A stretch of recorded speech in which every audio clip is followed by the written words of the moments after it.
Mama, thôi cô chứ hồi nãy thử mua cặp mẹ nó chịu xây gì to.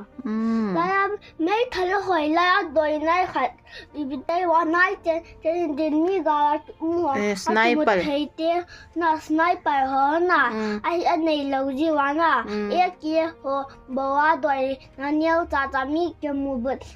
lâu na. Là ấy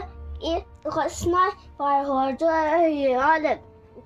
Đây là mi gần hết ta hồ kia một thầy hồ này lâu gì vậy na ít kia hồ cái chỗ gì đây là tôi mi hồ ở cái một thầy lâu ra mua cặp cho mà gì ta mua cặp cho là mi nó không phải đam gì mua cặp nó cặp là lòng tuần mi mấy phải họ cho nó cặp phải gì vậy ấy đàn cho thì cho mua cặp vào lại mấy họ cho cặp khăn đi vào cho cú kia họ cho mấy thằng cho mua cặp gì đó muốn đôi na liên tay họ tay cái đôi gì khai luôn bên họ lăng tiệt cái một gì khai họ muốn cái chỗ lâu cho sang như gì ra cái chỗ bự lâu gì sang thì mình hay mà đó đôi là đó khai mới là luôn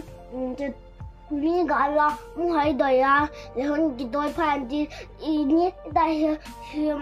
chelo nhiều hơn là na chứ na khát na là không liền đi vậy tại không liền đến tại không liền đến na chứ tại không liền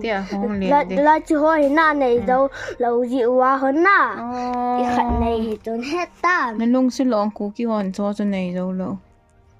cái lúc thì ta ra mua gặp cho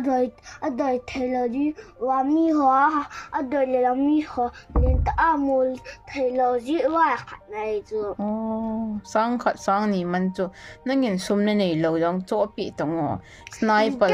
sum cái con số hay là 100 hồ humble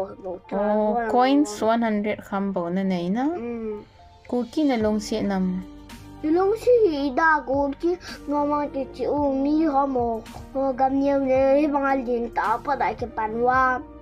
mấy họ gặp lại cô kia họ gặp cô ya liền cô chứ liền họ liền nào liền cho là cô kia liền thì bé thế mà naga liền thì bé naga thì cầm thì bé mà ấy lẽ cô kia họ hạn hàm mấy cái họ hạn hàm tua ha mấy phiếu cầm liền chừng không mà nó tàu gì rồi nó tàu bị gì rồi cái tàu gì tụi làm ra làm gì đó này buồn vậy tụi ông này buồn chết nghe cái tiết cái buồn hả mà sorry lệ ngắt tang